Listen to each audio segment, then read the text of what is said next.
Jadi perbedaannya begitu luas tentang PPh dengan PPN ini Kak Fasya. Di mana kalau PPh itu tarifnya hanya satu tunggal, yaitu 0,25%. Nah, sedangkan untuk PPN ada 3 tarif.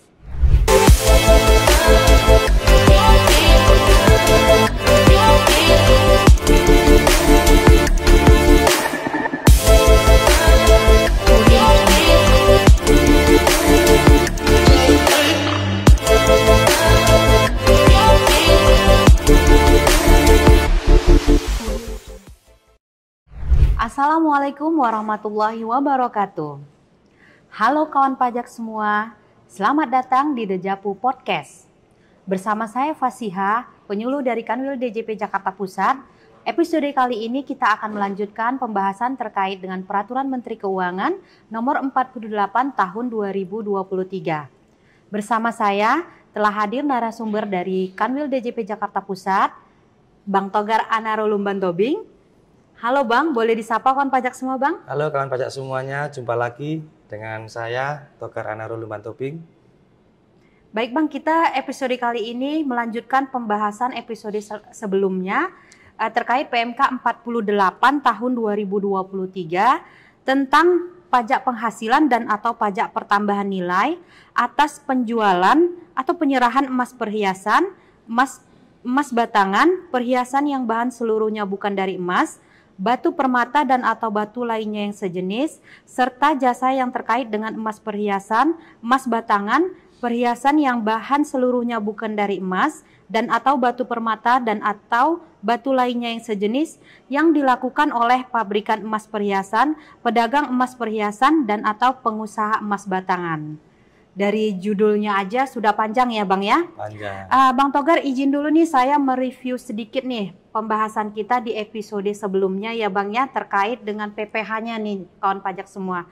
Jadi kawan pajak semua di PMK ini diatur ada 4 objeknya ya. Yang pertama adalah emas perhiasan, kemudian ada emas batangan, perhiasan yang bahan seluruhnya bukan dari emas, kemudian ada batu permata dan atau batu lain yang sejenis. Ditambah satu lagi jasa yang terkait dengan 4 objek yang telah saya sebutkan sebelumnya. Kemudian terkait dengan subjeknya ada 3 nih kawan pajak semua. Yang pertama ada pabrikan emas, kemudian ada pedagang emas perhiasannya sendiri, dan yang terakhir adalah konsumen akhir. Nah, sebelumnya kita harus mengetahui dulu nih kawan pajak semua latar belakang dan tujuan dari pemerintah untuk mengeluarkan PMK ini. Boleh dari Bang Togar deh, apa sih latar belakang dan tujuannya sekaligus mereview yang kemarin nih Bang? Baik, terima kasih kawan pajak sekalian. Jadi diterbitkannya PMK 48 tahun 2023 ini ada 3 latar belakang, yaitu yang pertama tentang Undang-Undang KUP, yang kedua yaitu tentang Undang-Undang PPh, dan yang ketiga adalah tentang Undang-Undang PPN. Jadi PMK 48 ini itu adalah melaksanakan ketentuan-ketentuan di dalam ketiga undang-undang tadi. Seperti itu. Baik, itu latar belakangnya ya Bang ya. Kemudian boleh dilanjut tujuannya Bang nih? Nah, sedangkan tujuannya yaitu yang pertama memberikan kemudahan pastinya bagi wajib pajak, kemudian memberikan kepastian hukum, kemudian yang selanjutnya memberikan kesederhanaan. Itu yang pertama. Tujuan yang kedua yaitu mengubah PMK sebelumnya, yaitu nomor 34 tahun 2017 dan PMK nomor 30 tahun 2014. Itulah adalah tujuan dari diterbitkannya PMK ini Kak, seperti itu. Oke, nah kawan pajak semua, episode sebelumnya kita telah membahas PPh-nya terutang 0,25% ya Bang. Betul, ya? tarifnya 0,25%. Nah, kalau untuk PPN-nya gimana Bang? Karena kita episode ini membahas terkait PPN-nya ya Bang ya. Tarifnya sendiri gimana nih Bang? Jadi perbedaannya begitu luas tentang PPh dengan PPN ini Kak Fasya. Di mana kalau PPh itu tarifnya hanya satu tunggal, yaitu 0,25%. Nah, sedangkan untuk PPN ada 3 tarif. Kita bahas dulu yang pertama untuk objek emas perhiasan. Objek emas perhiasan ini, 3 tarif ini, yang pertama adalah tarif 1,65%. Kemudian tarif yang kedua yaitu tarif 1,1% dan tarif yang ketiga yaitu 0%. Bagaimana menggunakan tarif yang 3 ini tadi? Ada beberapa kriterianya. Yang pertama, apabila bagi pabrikan nih menyerahkan emas perhiasan yang sudah diproduksi oleh pabrikan tadi kepada pabrikan lainnya dan kepada pedagang, maka pabrikan wajib memungut sebesar 1,1%.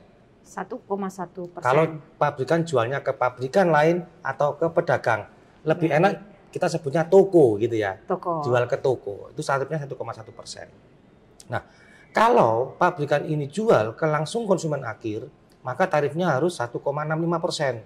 Oh, lebih tinggi ya Bang Lebih ya? tinggi. Kenapa diberi tarif yang lebih tinggi? Ini untuk menjaga supaya si toko ini tidak tenggelam, Kak. Oh, baik-baik. Ya, biar fair gitu ya. Iya. Jadi kalau pabrikan langsung jual ke konsumen akhir harus tarif 1,65%. Nah, bagaimana kalau saya sebagai pedagang, katakanlah saya punya toko emas perhiasan, maka ada 3 tarif. 3 tarif ini melihatnya bukan jualnya ke siapa, tetapi 3 tarif ini adalah bagaimana si toko ini tadi memperoleh emas perhiasan yang dijualnya, belinya. Kalau orang Jawa bilang itu kulaknya. Kulaknya. Iya. Nah, tarif yang pertama, jikalau toko ini kulaknya dulu dari sebuah toko atau pabrikan yang mengeluarkan faktur pajak lengkap, maka toko ini memungut kepada konsumen akhir yaitu sebesar 1,1%.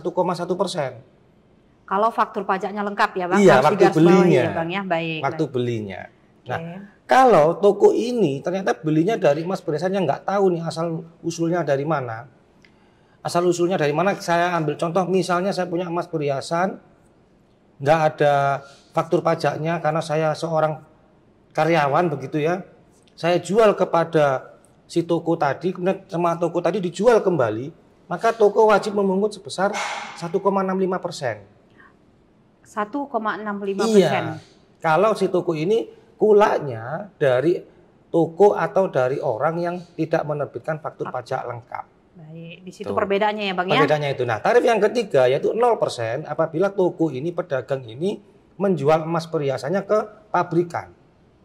Oke, toko Gitu ya. ke pabrikan langsung 0%. 0%. 0% ini artinya bukan berarti tidak buat faktur pajak, tidak ada PPN-nya. Ada PPN-nya, tapi tarifnya 0%.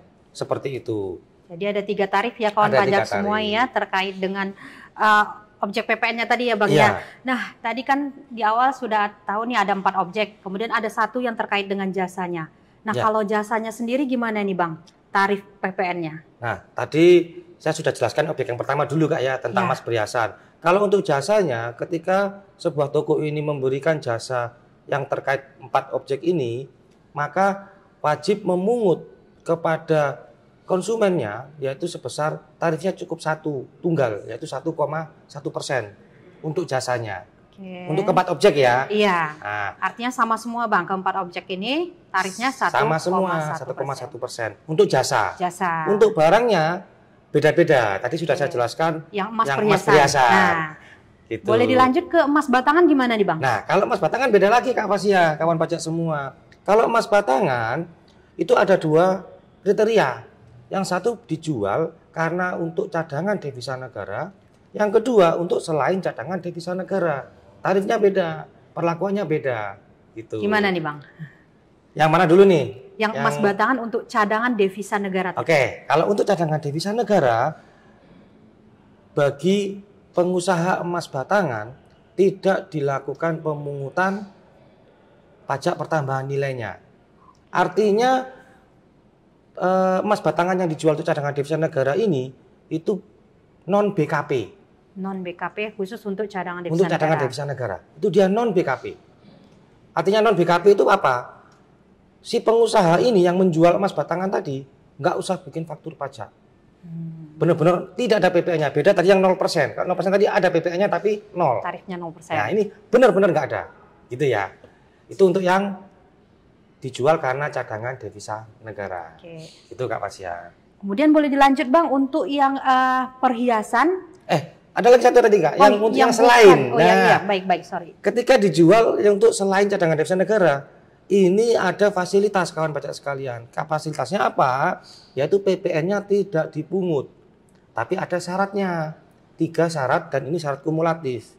Artinya kumulatif berarti semuanya harus terpenuhi. Iya, wajib Gitu ya. terpenuhi ya Bang ya. Jadi kalau pengusaha emas batangan ini jual emas batangan walaupun tidak untuk kepentingan cadangan devisa negara, tetap dapat fasilitas tidak dipungut. Syaratnya ada 3. Yang pertama yaitu harus berbentuk batangan. Oke. Nah, batangan. Kemarin saya sempat punya pikiran sedikit liar Kak Fasya. Batangan ini artinya bagaimana sih, solid atau yang bagaimana, atau harus berbentuk batang gitu ya. Bagaimana kalau saya punya emas solid tapi berbentuk lingkaran, apakah itu batangan? Tentunya itu namanya adalah mungkin gelang gitu ya. Iya. Kategorinya gelang karena berbentuknya lingkaran, nah, seperti itu. Yang pertama wajib berbentuk batangan. Yang kedua, kadarnya itu wajib minimal 99,99%. Murni ya Bang ya? Murni. Bagaimana kalau punya kadarnya 99,98%? Nggak bisa. Karena ini sudah rule, sudah peraturan, sudah diterbitkan, dan tertulis angkanya adalah 99,99% minimal. Bagaimana cara membuktikan kadar ini? Syarat yang ketiga. Jadi itu harus dibuktikan dengan sertifikat. Emas batangan ada sertifikatnya, menuliskan 99,99% itu minimalnya. Nah, ini juga termasuk sertifikat yang ditulis secara digital atau elektronik ya. Kan ada sekarang sudah zamannya digital ya, jadi tidak perlu berbentuk kertas atau kartu, ya. Tapi secara elektronik sudah tercatat sertifikatnya secara digital dan elektronik seperti itu. Oke, baik, itu yang terkait yang bukan cadangan devisa negara ya Bang ya. Boleh dilanjut Bang untuk yang perhiasan yang bahan seluruhnya bukan dari emas, gimana ini Bang? Nah, objek yang ketiga gitu ya. Objek yang ketiga yaitu perhiasan yang bahannya seluruhnya bukan dari emas. Misalnya kemarin waktu episode sebelumnya saya beri contoh dari perak gitu ya, atau dari stainless steel gitu ya. Apabila pedagang atau pabrikan ini juga melakukan penjualan perhiasan yang bahannya seluruhnya bukan dari emas. Jadi ini tidak berlaku untuk toko-toko yang bukan emas perhiasan, Kak. Jadi PMK ini berlaku untuk pengusaha emas perhiasan, tapi yang juga jualan perhiasan yang dari silver, dari perunggu gitu ya. Baik. Jadi jangan sampai misalnya ada di mall nih, ada sebuah toko dia jualan aksesoris kayak anting gitu ya, emang bahannya bukan dari emas sama sekali gitu ya. Itu nggak boleh, nggak berlaku PMK ini. Ya, iya. Bang, ya. Ini bagi pedagang atau pabrikan yang juga melakukan jualan ini, gitu ya. Nah, tadi kembali lagi ke PPN-nya, kalau ternyata pedagang atau pabrikan ini jualan perhiasan yang bukan dari emas seluruhnya, maka berlaku tarif PPN-nya adalah tunggal. Tarif tunggal? Tarif tunggal yaitu 1,1%. 1,1% ya Bang ya? Tidak lagi melihat tadi belinya atau kulaknya dari yang ada faktur atau tidak, juga tidak lagi melihat jualnya kemana. Untuk perhiasan yang bukan dari emas, itu tarifnya tunggal 1,1%. Termasuk juga untuk objek yang keempat, yaitu batu permata atau batu lainnya yang sejenis. Episode sebelumnya saya menjelaskan definisi emas perhiasan, Kak. Jadi emas perhiasan itu perhiasan termasuk batu yang melekat, baik itu permata, baik itu dari bahan plastik atau bahan apapun yang melekat dan ada sebagian atau seluruhnya berasal dari emas. Dari emas, terbuatnya dari emas. Namun di lapangan bisa jadi nih si pedagang emas perhiasan ini juga ternyata jual batu-batuan. Contoh dulu kita sempat lagi hits batu akik gitu ya. Iya, betul Bang. Bukan lagi berlian nih, batu akik gitu ya. Nah, apabila pedagang atau pabrikan juga menjual batu permata dan atau batu lainnya yang sejenis, maka juga dikenakan wajib memungut PPN sebesar 1,1% dari harga jual. Gitu, Kak. Artinya tarifnya juga tunggal nih ya tunggal, Bang ya, untuk yang batu permata dan perhiasan yang bukan dari emas. 1,1%. Nah Bang, 1,1%. kalau kita cerita PPN ini tentu kita menyambung ke faktur pajak ya Bang ya. Iya. Nah, kalau faktur pajak kan wajib dibuat Bang oleh seluruh PKP yang memungut PPN, benar ya Bang? Betul. Ya? Nah, terkait dengan pengkreditan pajak masukannya gimana ini Bang? Jadi supaya kita juga memahami nih Kak ya, jadi PPN itu kan pajak konsumtif. Artinya bagi toko-toko perhiasan yang menyimak episode kali ini, yang Bapak dan Ibu lakukan, kawan pajak semua lakukan kalau sebagai toko emas perhiasan itu adalah memungut. Pemungut ya Bang? Iya, dia memungut. Yang dipungut siapa? Ya konsumen yang beli kan gitu ya. Jadi PPN ini dikenakan bukan untuk toko perhiasannya, tapi kepada konsumennya. Nah, kewajibannya si toko perhiasan sebagai pemungut adalah menerbitkan faktur pajak. Ketika menerbitkan faktur pajak, baik itu secara eceran ataupun secara lengkap, bisa jadi si toko emas perhiasan ini waktu beli di toko lainnya atau beli di pabrikan yang ada faktur pajaknya secara lengkap, gitu ya. Memiliki faktur pajak secara lengkap. Nah, karena menggunakan besaran tertentu, maka faktur pajak yang waktu toko ini beli itu tidak boleh dikreditkan, Kak. Oh, baik. Tidak boleh dikreditkan. Faktur pajaknya tidak bisa, pajak masukannya tidak bisa dikreditkan ya, karena ya? Tarifnya adalah besaran tertentu. Nah, seperti itu. Itu terkait dengan pengkreditan pajak masukan ya, Bang ya. Nah, Bang, PMK ini kan berlaku 1 Mei 2023, betul ya, Bang ya? Nah, gimana kalau misalnya ada kontrak nih, Bang? Kontraknya sebelum 1 Mei atau paling lambat 30 April lah kita katakan, Bang. Tetapi pembayarannya di atas 1 Mei 2023 setelah PMK ini berlaku. Gimana perlakuannya nih, Bang? Bisa jadi nih ya, katakanlah ini untuk yang PPN atau PPH nih, Kak? Untuk PPN-nya, Bang. Untuk yang PPN. Jadi kalau untuk yang PPN, penyerahan itu dihitung bukan dari kontrak atau bukan dari pembayaran, tapi mana yang lebih dulu penyerahannya. Lebih dulu, contoh misalnya saya sudah jual ke Kak Fasia nih, Mas perhiasan cincin katakanlah tanggal 29 April. 29 April. Nah, ternyata Kak Fasia bayarnya baru tanggal 2 Mei gitu ya. Maka yang dianggap sebagai penyerahan adalah 29 April. Sehingga menggunakan tarif dulu ya, Bang, lebih dulu sudah saya serahkan ini. Itu adalah prinsip saat terutangnya PPN. Mana yang lebih dulu. Beda soal misalnya Kak Fasia sudah bayar nih. Inden katakanlah ya. Saya jual cincin karena ini harus dipesan dulu, dibuat dulu inden.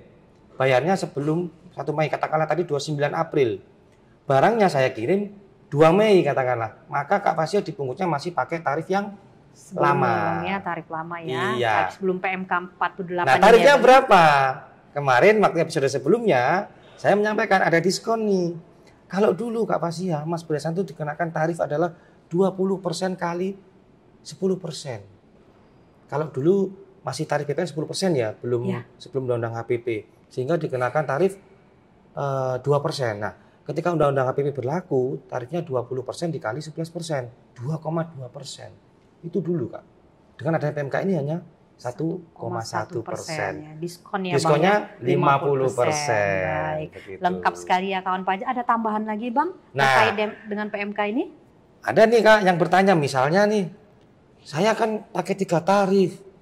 Karena masih peraturan ini masih awal, bisa jadi toh terjadi kesalahan-kesalahan, kita maklumi kan. Nah, di PMK ini sudah diatur juga, Kak Fasia. Jadi kawan pajak sekalian, jangan khawatir misalnya ketika salah memungut. Toko perhiasan salah memungut nih. Harusnya pakai tarif 1,1, ternyata menggunakan tarif yang 1,65, salah. Itu boleh diperbaiki. Nah, ada 2 kondisi. Saya akan jelaskan kondisi yang pertama terlebih dahulu. Apabila toko perhiasan ini seharusnya menggunakan tarif 1,65, tetapi sudah terlanjur memungut 1,1%. 1,1%. Itu ya. Itu kondisi pertama. Nah, maka PKP pedagang ini, toko perhiasan ini wajib melakukan perbaikan. Caranya bagaimana? Kalau jualnya ke pedagang lain atau ke pengusaha yang menggunakan faktur pajak lengkap, maka wajib diperbaiki nih faktur pajaknya. Bisa diperbaiki, dibetulkan, bisa juga diganti. Pembetulan atau penggantian faktur pajak ya, Bang? Namun bagaimana kalau ternyata jualnya ke langsung konsumen akhir? Orang yang datang cari cincin, terus pulang. Gimana cara memperbaiki? Namanya aja kita nggak tahu, alamatnya kita nggak tahu gitu ya. Karena kan boleh menggunakan faktur pajak eceran. Nah, kalau apabila menggunakan faktur pajak eceran, maka toko emas perhiasan ini wajib memperbaiki dengan cara digunggung. Jadi nggak perlu panggil si konsumennya tadi, tapi harus memperbaiki dengan cara digunggung. Dan kekurangannya harus dibayar serta dilakukan perbaikan SPT masa pembetulan PPN-nya. Itu kondisi pertama. Kondisi pertama ya, Bang ya. Nah, sebaliknya nih, Kak, gimana nih kondisi kedua gitu ya? Kondisi kedua itu kalau misalnya seharusnya pakai tarif 1,1. Salah nih toko emas, biasanya menggunakan tarif 1,65%. Bagaimana caranya? Tetap bisa diperbaiki. Yang pertama, kalau pakai faktur pajak lengkap, maka toko Mas Pisan wajib mengganti atau memperbaiki, membetulkan faktur pajaknya. Nah, kalau dijualnya kepada yang eceran tadi gimana? Nah, maka bagi toko emas perhiasan itu tidak boleh mengajukan pengembalian kelebihan ini. Oh, artinya tidak bisa pengembalian Tidak bisa diambil pembayaran pajak oleh ya toko Bang emas ya? perhiasan. Jadi gimana Bang? Nah, tapi jangan khawatir, kita kan harus asas keadilan. Tadi katanya tujuannya untuk memberikan keadilan, kepastian hukum. Nah, keadilannya adalah apa? Ini kan yang salah dipungut kan si konsumen. Iya. Harusnya konsumen ini cukup dipungut PPN-nya 1,1%. Tetapi dipungutnya 1,65%. Kelebihannya Bang Nah, ya? kelebihannya itu boleh diminta kembali oleh si konsumennya. Oke. Seperti itu. Oke, itu dua kondisi yang berbeda berarti ya Iya. Bang ya. Baik Bang, baik Bang. Sudah lengkap sekali berarti ini ya Bang pembahasan kita terkait PMK 48 ini ya Bang ya. Terima kasih nih Bang Togar dan kawan pajak semua. Bang Togar sudah bersedia ya memberikan pemahaman, penjelasan kepada kita semua terkait dengan PMK 48 tahun 2023. Baik, sebelum kita tutup podcast Bang, ada tambahan lagi nggak nih Bang? Nah, kawan pajak sekalian, setiap kita mengadakan edukasi baik dari melalui kanal podcast ataupun secara kelas pajak dan lain sebagainya, saya tetap menghimbau atau menyarankan kawan pajak sekalian untuk tetap belajar mengedukasi diri sendiri Kak Fasya. Bisa melalui website resmi kita di www.pajak.go.id. Silakan download PMK ini, PMK 48 tahun 2023 supaya bisa dapat tata caranya secara lengkap nih. Gitu ya, yang kita diskusikan aturan lengkapnya, yang kita diskusikan kan masih hanya sekitar kulit-kulitnya saja. Silakan kawan pajak semua bisa download di website resmi kita, seperti itu. Baik, terima kasih nih Bang Togar atas penjelasan dan pemberian pemahaman kepada kita semua terkait dengan PMK 48 tahun 2023. Nah, kawan pajak semua, sebelum saya mengakhiri podcast kali ini, saya ingin mengingatkan kepada kawan pajak semua bagi yang belum melakukan pemadanan NIK menjadi NPWP, silakan untuk melakukan pemutahiran atau pemadanan NIK melalui akun DJP online kawan pajak semua dengan data-data kartu keluarga dan KTP sebelum 1 Januari 2024. Saya Fasiha dan saya Togar Anarul Lumbantoping. Pamit undur diri, kita jumpa lagi di episode selanjutnya. Wassalamualaikum warahmatullahi wabarakatuh. Waalaikumsalam warahmatullahi wabarakatuh.